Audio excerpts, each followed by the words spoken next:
Nick Hansen's happy to be indoors and out of that 12-degree below Alaska weather. Well, Matt, we've seen him over the last 6 years. He is a big-time, prime-time player. Heck, we even had to eat Uktutuk ice cream from him last year. What's up, you guys? Dude, I'm so excited to be here. I don't know if you guys have it on gallery view, but go up to the top of your screen.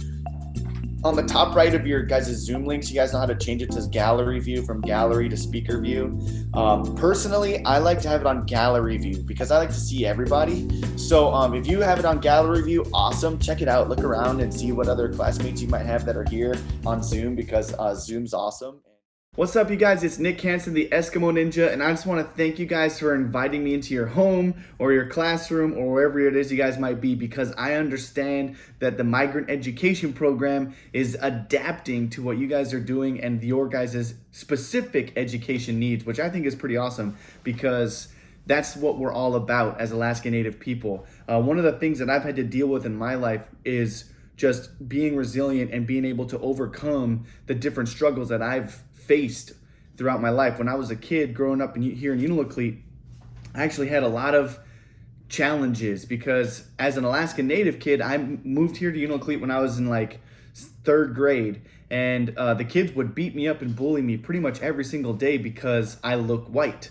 The kids thought that even though I was Alaska Native and I was trying to tell them that, they thought, no, you're not, look at you, white boy, and they would beat me up. And I remember one kid specifically named Axel Johnson. He was kind of the leader of this group of bullies that beat me up.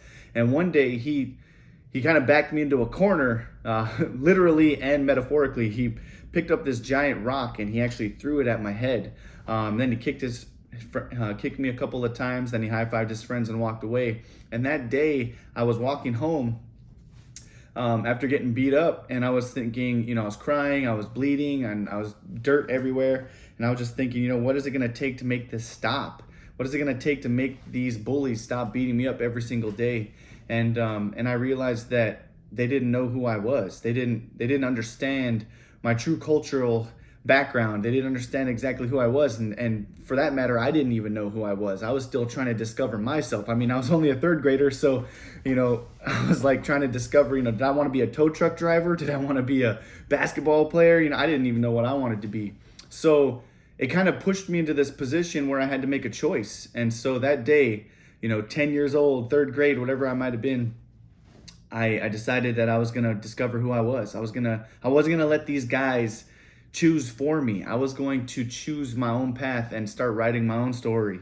And so I joined sports. Even though all these boys were in sports that beat me up, I joined anyways. I joined all the geeky stuff that I could be a part of. I started a chess club. I started playing ping pong.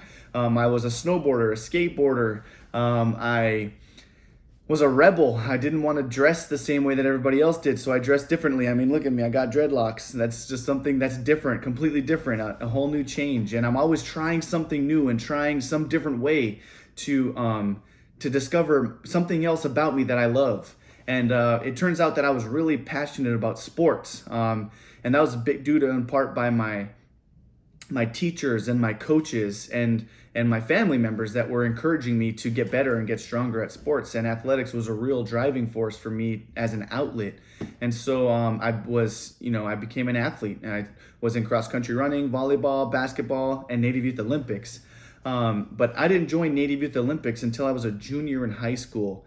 And, to be honest, that was a real sport that changed my life. The NYO program here really was the change that turned my life into a completely different direction. I didn't join until I was a junior in high school. And if you know anything about NYO, you know that you can join as a 7th grader and you could be in any kind of program. You could be in a charter school, you could be homeschooled, you could be going to public school.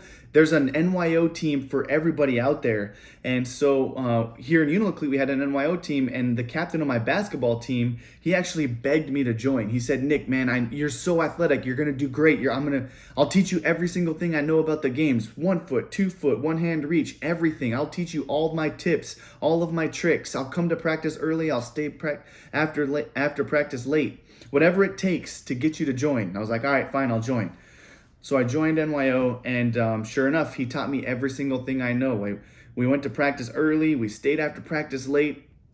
And sure enough, we went to state, and I ended up getting first in the scissor broad jump, and I got a bunch of medals with the captain of my basketball team. And then that turned into even a bigger thing, because I went on to the Arctic Winter Games team, and now I'm on Team Alaska, representing Alaska and Greenland, Fort Smith, Canada, and all the different places in the Arctic Winter Games for the Arctic sports, the Inuit Games, the Native Games. And then those accolades and that athletic ability is actually what my entire submission video for American Ninja Warrior was. The reason why I'm the Eskimo Ninja is because I turned in a video that showcased all of those athletic abilities in the Native Games. And now here I am 6 years later, one of the top ninjas in the world. But it was all because the captain of my basketball team begged me to join. He said, Nick, you've got to join NYO. And his name was Axel Johnson. Now, if you were paying attention at the early part of this presentation, he's actually the kid that beat me up and bullied me every single day. But until 6 years ago, I didn't think that athletics was an option. But it was always a part of my life. But 6 years ago, I actually went through something that was very devastating in my life. And this is where I'm going to get very real with you guys. I'm going to be very honest. I lost 16 of my basketball teammates to alcohol-related deaths and alcohol-related suicides. Whether it be a four-wheeler accident, some of them were four-wheeler accidents, and some of them took their own lives. And one of them 6 years ago was Axel, and he was a big driving force in who I become over the course of my life. And when he passed away, I went into a really dark place. I went to a place where I thought my life didn't matter, and I actually attempted suicide myself. And when I came out of that dark place in my life, I noticed that I noticed things that I didn't notice before. When I was going into that depression and I was in that state of mind, I didn't see things for what they were. I saw things the way that I wanted to see them. And it took an 8th grader to kind of pull me out, and my friends and family and my community surrounding me and supporting me and lifting me up to kind of pull me out of that dark place. But this 8th grader was really kind of a key point in my life, because he gave me confidence. He said, "Hey Nick, you should try out for American Ninja Warrior." And I was like, "What? What's that?" And he showed me a YouTube video of what American Ninja Warrior was. And I was like, "Yeah, that's a great show. I would watch it with you." And he said, "No, I think you should try out." And I was like, "What?" He's like, "Yeah, I think you'd be great at it." And I was like, "Okay." And he was like, "Yeah, let's build a warp wall." And I was like, "All right." So we built a warp wall. And he was like, "Dude, you need a salmon ladder." So we built a salmon ladder. And he's like, "Yo, you need some quad steps." So we built some quad steps. Next thing you know, me and my girlfriend are out there training every single day. My best friend Isaiah is out there helping me build all these obstacles. And I'm filming all these videos. And this 8th grader, his name was Aiden Ivanov. He's now graduated from high school. But back then, he was there every single time we filmed something. Every single time that I was going out to train, he wanted to be there with me. And he just kept pushing me and giving me this confidence that I didn't even know I had. And then next thing you know, that confidence became infectious. My family was telling me everything, like, "Yeah, man, you're going to do this." My community was like, "Oh, you've got this. I heard you're trying out for American Ninja Warrior. Oh, that show's going to be awesome." And next thing you know, I'm on the show, and I failed my first season on the show. I got there and I was excited, and I was like, "Oh, this is gonna be great." And I actually failed on my very first try by 0.3 of a second on my first episode on American Ninja Warrior. And you can go and find that on YouTube. Just go look it all up. You can find me on Instagram or Facebook. You can see all of my old videos from all the different runs that I've had on the show. But my goal that year was just to get on the show, and I was able to accomplish that. But it didn't stop there, because I wanted more. I got a taste of it, and I wanted to feel more. I wanted to accomplish bigger and better things. And then it became not just about me, it became about my community. Because the faith and the confidence that my community put in me, I wanted to show them that they can have that too. And I wanted to show my community members, not just in Unalakleet, but all over the state of Alaska. Next thing you know, kids and students and teachers were asking me to come out and speak to their teams or speak to their schools. And now it's become a life-changing,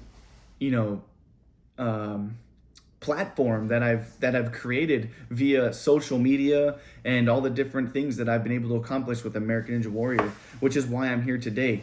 The Migrant Education Program invited me out to come and speak to you guys specifically because I've traveled to all these different communities. I've traveled to schools, I've traveled to villages across the state, I've traveled to cities in the lower 48, and I've talked to as many 7,000 people at once.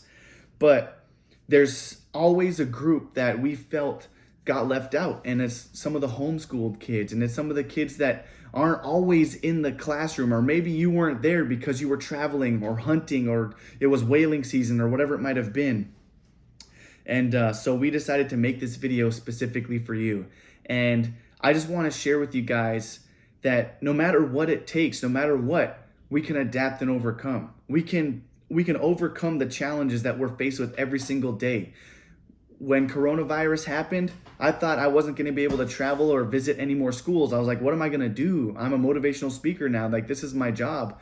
And through Zoom and through recorded videos, we have figured out a way to continue to do what I love to do, and that's hopefully inspire and motivate young people across the state of Alaska and get a chance to visit with you guys, because it's you guys that motivate me every single day to continue to be the Eskimo Ninja, to continue to train every single day, to continue to go out on my ninja course in the blistering wind and cold and freezing weather and make videos and train out there, so that way I can get better and better at what I do, and that's American Ninja Warrior and the World Eskimo Indian Olympic Games. So you guys, thank you so much for having me. It's been a blast and an honor to make this video and to overcome this video, and it's in and of itself. It's taken me, I'm gonna be honest with you guys, it's taken me like 3 days to film this, because I'm talking to a camera, I'm talking to a phone. But just today, Joanne, my girlfriend, said, well, why don't you just imagine that you're there? Why don't you just imagine them all around?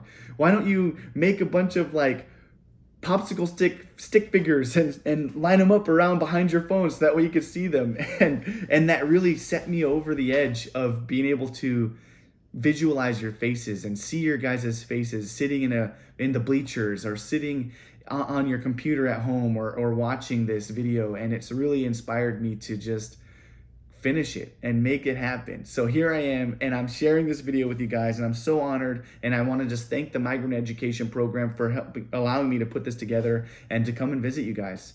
You guys have a wonderful weekend. Have a wonderful week if you're watching this on a Monday.